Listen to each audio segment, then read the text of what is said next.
let's go to the Lyra Velcro match. Awful. God damn. That was one of the worst matches I've ever seen in my life. Hey, Just tell us how kept you really going. feel. Oh. Come on, man. Don't hold back. It kept Don't hold back. going. I had a birthday watching this. It wasn't even the longest match. Felt like it. Oh, man. Dude, that's got to be the title. I had a birthday watching this. Man, it aged me, this thing. I was like, and I was there with Chris, and he was like, geez, it keeps on going. Is Right. the Lyra, let me ask you a question. Is the Lyra girl, she's definitely not ready. She's not ready in the least little bit, but her facial expressions and she has the least amount of sympathy as a baby face. Nothing she does translates on camera. She is just terrible. And in a way, she exposes how terrible Becky Lynch still is and how she hasn't grown as a performer. Ooh, now that's going to be a more controversial take. She's moved laterally. She just does what she does, and that's it. And then it's exposed when she's in a ring with somebody like this that can't hold up their end of the match. Everything Becky does is just as rushed as Lyra. She's just over. That's the difference. Just before we even talk about the match, did you see that promo that Lyra did with those big shoes and like doing almost like a heel turn, like a literal heel turn on it, while like the crowd just watched her in silence? I've already forgotten it. It's like this feud has been going on for months, and I don't remember anyone being interested in it. So why would they? And we'll talk about the match all the way through. Why would they give them 25 minutes? This has got to be because Becky Lynch has fairly figured in with the Office, with Seth Rollins and her own being over kind of thing. I bet she went to bat because I also believe I read This is her friend. yes, This is 100% exactly. Yeah, a Lyra's friend. her friend as well. Yeah, so she's trying to do best by Lyra, even though obviously Becky won at the end, and to get. And it's just like, it's not working. And it's been going for months. Yeah. I mean, they got to turn this girl heel, maybe go with Becky, but you can't. This is another thing. The girl came from NXT up to here, instantly won the belt, and then it was all downhill after that. That's the WWE way of booking. They involved Bailey in it, and it's just kind of weird there, too. Poor Bailey. I mean, even when she interfered at the end, they were definitely expecting the crowd to roar and stuff like. Nope. But, hey, do you know what they were doing? And I will bet my bottom dollar of this. I had the surround sound speakers, or the speaker bar anyway, on, so I had good volume on. At the bit towards the end where Lyra had the chair around her shoulders or whatever, and Becky was ramming her into the announcer's table, the crowd noise was being pumped in. I promise you. They had like this. I promise you. Go back. If you've got a good sound system or headphones or whatever, you can tell. Because she was being jammed into the announce table a couple of times. And there was loads of chattering. There was a cheer when there was no reason for anything to be cheered for, unless maybe someone saw Bailey, I'm sorry. But there was loads of chattering, and like they either turned up the volume really badly on like the atmospheric background noise to make it sound not as quiet, while every single person in every row you could see had the mouth shut. Like that. It was like WCW Center Stage where people would be sleeping and it's like they sound like they're in the Georgia Dome. Or even for Heat, the secondary shows, that's what they used to do. Really? And the people were just sitting there. Very often they would just sit there waiting for Raw or SmackDown to start. It was a hostage situation in the crowd at that point. We call that guy DJ Jazzy Def because they pump it up so much, and no crowd can be that consistently reacting like for 30 seconds. You know what I mean? Yeah. Nobody can make that much noise. I promise you they were pumping in some noise just to get something to go on. Anyway, okay, take us to the beginning of the match. Because this also features the fakest thing in wrestling history. Even worse when Scott Steiner, I think, was about to throw Christian's head into the ring, and then Christian did the wrong direction. He was meant to go this way, and he just went... The steps. Yeah, into the steps. This featured the fakest thing in the entire world. It was amazing. But from the beginning of the match, please, Stevie, take us through it. Months and months this has been going on, and you can obviously see there's an experience factor. I talked about Becky and how she rushes. She needs to improve. She's moved very laterally. She hasn't regressed, but it gets exposed when you're in the ring with someone like Lyra. Lyra is not ready. There's something about her, and I'm prefacing this because it's such a forced chemistry, which creates an immense lack of chemistry, an immense lack of timing. So I can't point out one move from basically the face-off to the lock-up to the moves to trying to do hardcore wrestling to pumping in crowd volume to Bayley interfering and nobody cares to the finish being just rushed with nothing to her facial expressions.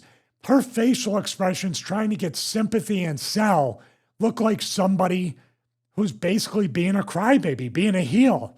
It does not translate. There's something about her when she tries to come back in promos and kind of get the gotcha on Becky. No crowd reaction.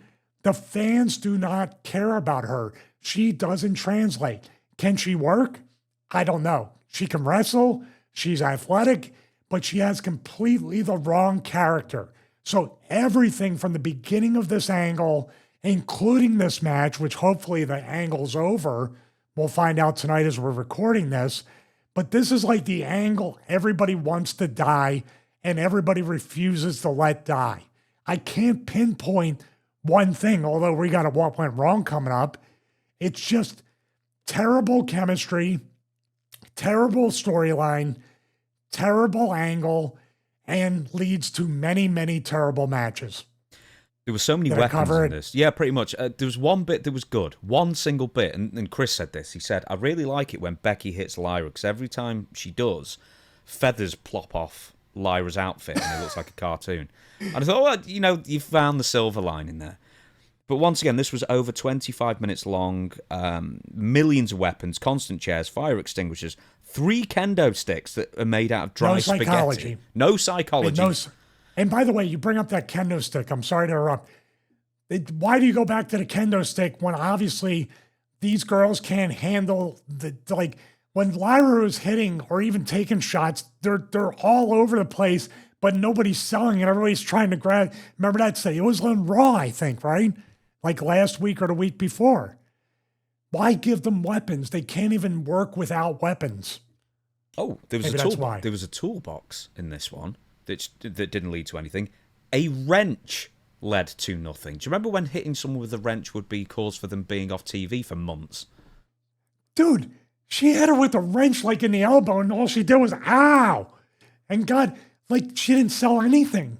She was hitting her in the arm, the shoulder, the back with the wrench. And it's like, yeah.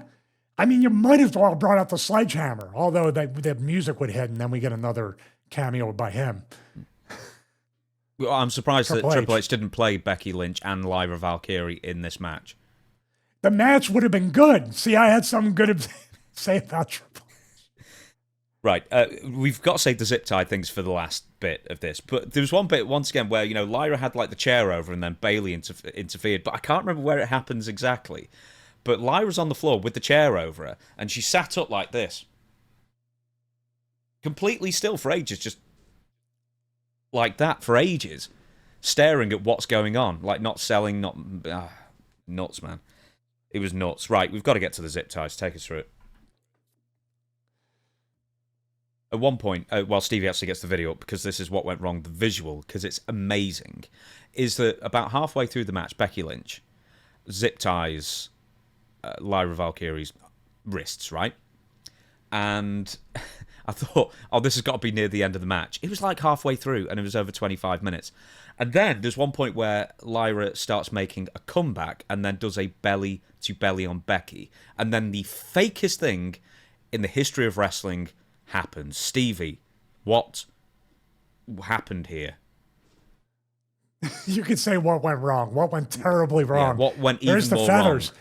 Here's the feathers that got knocked off her as she was getting hit. So that's for you and Chris right there. Highlight of the match. All right, let's go right here. Even the struggle is just, dude, this is terrible. Watch the struggle. It's it looks like a dance from Back to the Future where everybody's slow dancing in the crowd as Marty McFly is playing the song, Earth Angel. Earth Angel. And with the Earth feathers. Angel. The feathers were flying for Earth Angel. But you know what I mean? It's not struggling where your shoulders are going back and forth, in the same space. It's happy feet. Here we go. See what I mean? There, at least we're getting some headbutts that are not really headbutts. Oh, she turned the wrong way. I forgot about that because she's supposed to go that way. But, dude, that could have really been. See what I mean? What is this? Oh. I'm going to try to zip tie myself back. Is that what you're talking about? Yeah, did you not see this at the first time? No, I saw it. Dude, it's so forgettable. Why? This is where the current crop of wrestlers cannot call an audible, cannot think on their feet because they're waiting for the ref to tell them, especially Lyra. But you know what would have happened? It broke. Stand up here. It's broken. Now get up. You know what I mean? Show the people that the zip ties are broken. Instead, she covers it up to say, oh, no, it's not time. No, they weren't broken. She just, if you rewind it and zoom in. I saw it. She slipped out. She slipped out. But she slips out on purpose, it looks like. Is she putting it back? Yeah, we don't have sound on this, but Michael Cole says, she got out of the zip ties. She's free, or whatever he says. And then he goes, no, I'm mistaken. No, you weren't, Michael. She put herself back in. Right there. It's just like, what would have been the harm in just being free and then Becky just putting it back in? This is the problem with whoever the agents telling them what to do. Watch this. That referee is telling her to put the zip ties back on, maybe. Where the referee should be telling her, don't do it. It's off. You know what I mean? Or whatever. I like this guy right here. Watch this guy. Yeah, he heard the national anthem, didn't he, in the crowd there? This guy right here.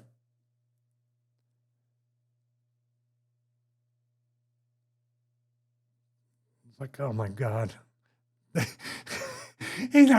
When she was rolling over, he looked away. I don't know. What are they looking at? Is Bailey out there? No, she comes from the other side of the crowd, I think. Mostly everybody's looking out there and they're not looking here. Very strange.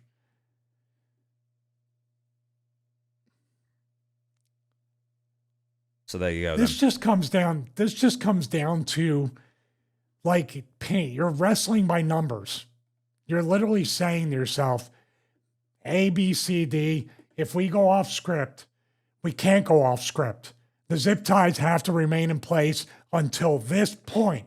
No matter what happens, they come off, put yourself back in them. Whoever's the agent for this has to, we saw an Unreal. They're not left on an island on themselves. There's constant communication. Why is the agent not saying, don't go back to it, keep the zip ties untied, let's just move on?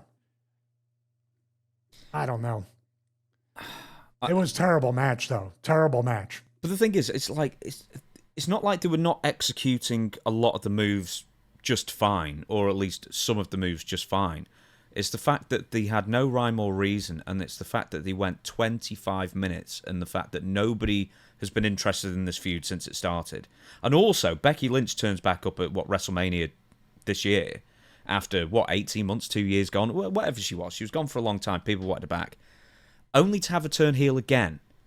And it's like, did you not learn from several years earlier when you tried to turn a heel, and then she had that weird fringe haircut, and all that, and no one bought into it? So why is she a heel again? No one wants to boo her. It's like, you know how hard it is to get somebody that is that popular that people are desperate to cheer? And it just feels like they're neutering her with a character that nobody wants. And then in a feud that probably she may well have politicked to be in as well. It's just terrible.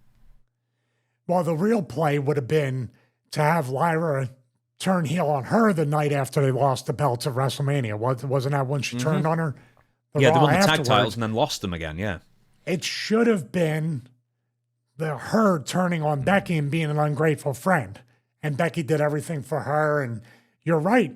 I think there's a lot of politics behind this for two reasons. Number one thing is trying to get her a friend a job, get her a push, get her a spot. Number two thing is, I think she's trying to book herself into Seth's group since they're married. She can't do that as a babyface. She did like a video like in gorilla positions. At the same time Seth was going out cashing in Money in the Bank. This wasn't on TV, but it was on night 2 in one of the hype videos or one of the recap videos. They actually put that in. Becky saying, oh, it wasn't real injury and blah, blah, blah, you know, as he's going out there. So they included that, I suppose, in canon on TV. I wonder if those two are trying to plant the seed. Say, we might as well put them together. They're both heels. This thing with her and the other girl isn't working out. Put her with the group. And it would make sense. It always makes sense to have, on that level, even a female involved if there's other females that are attached to male wrestlers that are working the Seth Rollins group. That is really not a bad idea, but I think they're just trying to make it happen behind WWE's back in a way, and then WWE sees it and goes, okay, we might as well do it. It's the opposite of the Death Riders and Marina Shafir, where there's not really anyone for her to work with. She's just the girl in the group who's the manager, but like trying to be like the China kind of manager, but she isn't China. You don't know me. You don't know me.